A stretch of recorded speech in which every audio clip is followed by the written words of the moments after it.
안녕하세요. 부어타임의 미국 소식입니다. 7월 22일 헤드라인 뉴스를 전해드리겠습니다.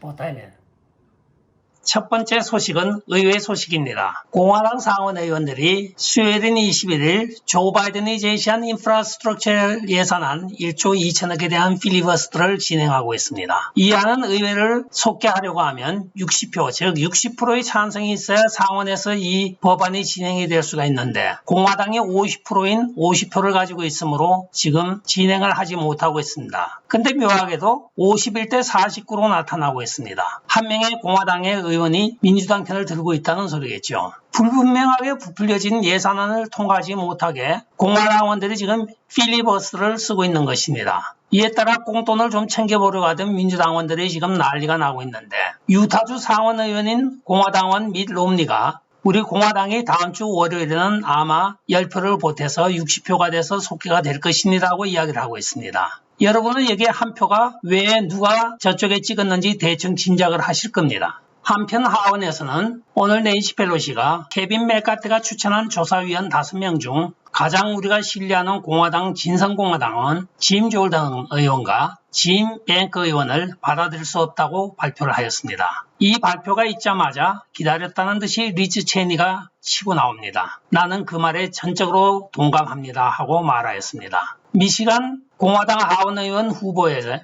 모금액을 보면 낸시 펠로시가 리즈 체니에게 상당한 양의 돈을 도네이션을 하여 180만 불로 지금 리즈 체니가 선두로 달리고 있는 것도 다 이유가 있는 것입니다. 돈을 받았으니까 먹은 만큼 해야 되겠죠. 불쌍한 인생입니다. 다음 소식을 전해드리겠습니다. 도널드 트럼프 대통령이 언론이 제 역할을 하지 못하고 있으며 민주당은 미국을 공산주의 사회국가로 이끌어가고 있다고 비난을 하였습니다. 오늘의 이 발언은 마이클 세비지 쇼에서 한 것으로 언론들이 조 바이든과 민주당을 보호하기 위하여 가짜 뉴스를 퍼뜨린다고 비난하였습니다. 그리고 조 바이든 행정부는 불법 이민자들의 미국 입국을 허용하여 범죄가 넘쳐나며 국경지역에서 중공 바이러스가 급증하고 있다고까지 말을 하였습니다. 또한 선거의 무결성과 사기로부터 미국 선거의 투명성을 보장하는 것이 가장 중요한 일임을 다시 한번 강조하고 있습니다. 또한 도널드 트럼프 대통령이 몇 명의 와이오밍주 연방 하원의원 입후보자를 위하여 뉴저지 배드민스터 자기의 골프클럽에서 회합을 갖기로 다음 주에 스케줄을 잡고 있습니다.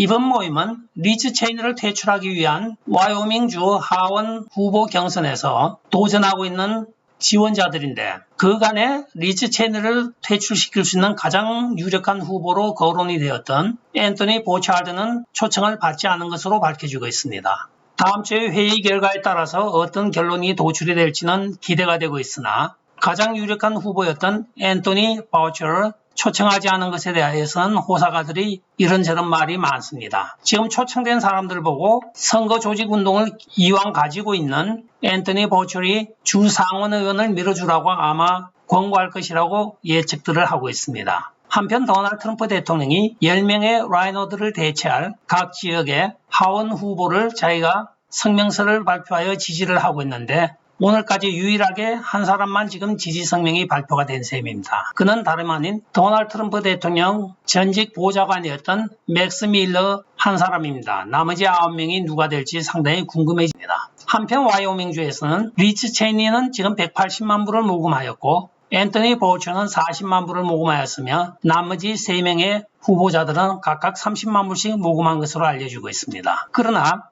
리즈 체니가 모금한 180만 불은 대부분 주 바깥에서 지원된 돈으로 알려지고 있으며 이런저런 경로를 거쳐서 돈이 어디서 온 것인지 아직까지 분명히 밝혀지지 않고 있으나 많은 재단으로부터 지금 투입이 되었다고 합니다. 호사가들은 이것이 낸시 펠로시가 뒤에서 조정을 하여 보낸 돈이라고 이야기를 하고 있습니다. 다음 소식은 국경 수비대 소식입니다. 최근 리오그란데 강 지역의 국경 순찰대원 40여 명이 중공 바이러스에 감염되었으며 그 중에 5명은 지금 입원 치료를 받고 있는 것으로 오늘 발표가 되었습니다. 이 사실은 지역 국경 수비대장인 브라이언 헤스팅이 지방 라디오와의 인터뷰에서 밝힌 내용으로 이 수치는 7월 중에 중공 바이러스 양성 판정을 받은 입국자 수가 약 900%나 증가했다는 보고서와 함께 나왔습니다. 이 리오그란데 순찰구역은 지난주에만 15,000명 이상의 불법 이민자를 구금하였습니다. 따라서 미국 내 가장 분주한 국경구역인데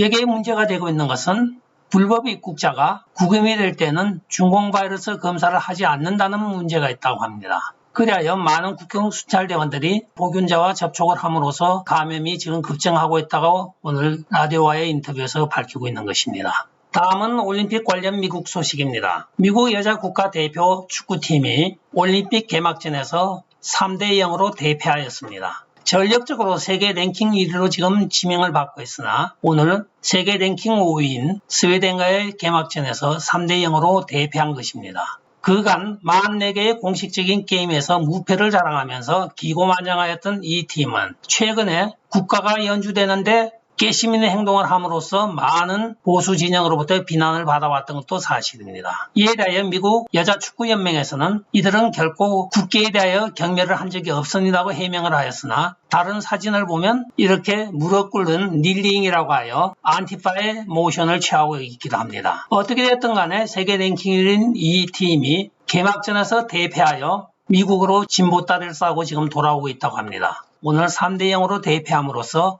미국 시민들에게 충격을 주고 있습니다. 2019년도 프랑스에 패한 이후로 3년 동안의 44게임에서 무패를 자랑하였으나 오늘 결국은 무릎을 완전 꿇어버린 것입니다. 국가대표팀이 국가관과 애국관이 불투명함으로써 생기지 않았나 하는 제 개인적인 생각입니다. 다음 소식을 전해드리겠습니다. 미시간주에서 각 카운티 선거기계의 배터리와 메모리 카드를 제기하라는 공문을 이메일로 보내었습니다. 5개 카운티가 이 공문에 의하여 지금 배터리와 메모리 카드를 제거하고 있는 것으로 밝혀지고 있으며 이는 연방법에 어긋나는 것으로 알려지고 있습니다. 연방법에 의하면 선거 후 22개월 동안 모든 자료와 기계를 선거 당시의 상태로 보존하라는 법이 존재하고 있는 것입니다. 이들은 선거 관련 규정을 어겨서 문제를 야기하고 있으며 특히 이 와이오밍주의 SOS, 즉 국무장관은 바로 소로스의 키즈로 유명한 조이슬린 벤슨입니다. 이 사건이 외부로 알려진 것은 앤 매너리 미드랜드 카운티의 서기가 이 이메일 내용은 어떤 판사로부터의 명령이 아니므로 따를 수가 없다고 하면서 지메일 내용을 트위터에 공개함으로 밝혀진 것입니다. 소로스와 딥스테이트만 믿으면 다 되는지 착각을 하고 있는 조이슬린 벤슨이기도 합니다. 다음은 미국의 주택 소식입니다. 연방의 코비드 태그 금지 기간이 2주가 채 안 남았습니다. 7월 30일이 만기입니다. 태그 금지 기간이라고 하는 것은 작년 4월 1일부터 올해 7월 31일까지 연방 질병통제관리국에 의하여 세입자가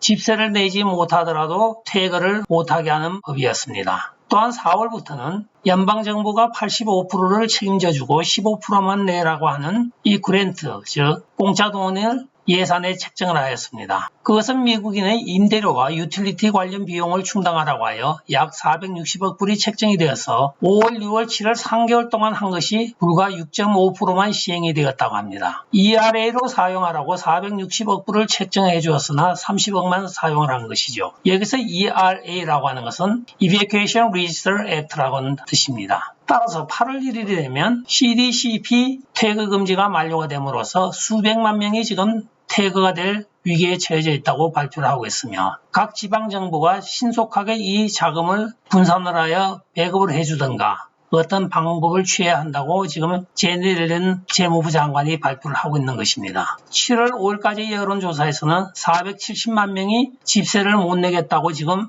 호소를 하고 있으나 8월이 가까워오자 이 수치가 늘어나서 최근에는 약 8월 1일이 지나면 800만 명 이상이 집세를 내지 못하는 것으로 추정이 되어진다고 합니다. 이제 미국의 주택 대란까지 겹치고 있는 것입니다. 끝까지 시청해 주셔서 감사합니다. 좋아요, 구독, 알림 그리고 공유 부탁드리고 댓글 많이 부탁드리겠습니다. 안녕히 계십시오. 바이.